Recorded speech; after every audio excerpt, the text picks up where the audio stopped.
జ్యోతిషాస్త్రరీత్యా ద్వాదశ రాశుల్లో 12వ రాశి అయినటువంటి మీనరాశి మిత్రులారా, మీరు పూర్వాభాద్ర నక్షత్రం 4వ పాదం, ఉత్తరాభాద్ర నక్షత్రం 1, 2, 3, 4 పాదములు, రేవతి నక్షత్రం 1, 2, 3, 4 పాదాలకి జన్మించిన మీరు మీనరాశి వారిగా పరిగణించబడుతున్నారు.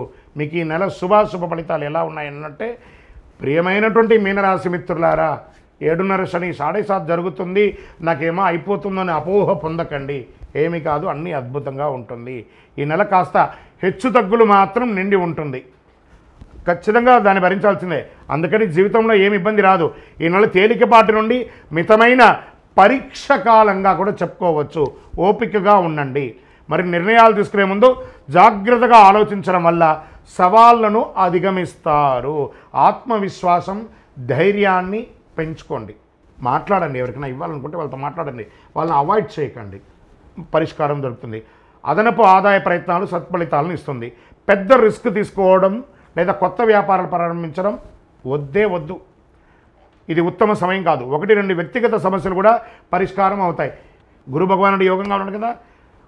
ఇంట్లో ఉండి చదువుకునే విద్యార్థులు కూడా సబ్జెక్టు పైన దృష్టి పెట్టాలి. మొత్తం చదువులపైన గొప్ప ప్రభావం చూపిస్తుంది. చాలా జాగ్రత్తగా చదవాలి. రాజకీయ నాయకులకి ఇది గడ్డు కాలమే అండి, జాగ్రత్తగా ఉండాలి. తస్మాత్ జాగ్రత్త.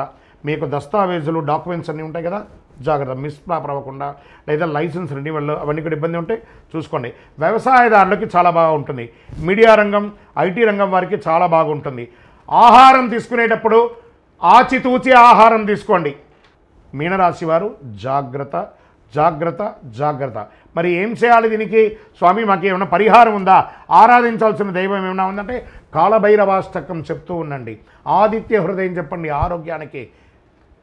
మీ యొక్క ఇష్టదైవాన్ని ప్రార్థన చేయండి. ప్రతిరోజు ఒక ప్రదక్షిణం నవగ్రహాలకి పక్కన ఉన్న దేవాలయంలో ప్రతిరోజు వెళ్ళండి. ఒక 5 నిమిషాల పని, ఒక 19 ప్రదక్షిణాలు నవగ్రహాలకి తిరిగి రండి.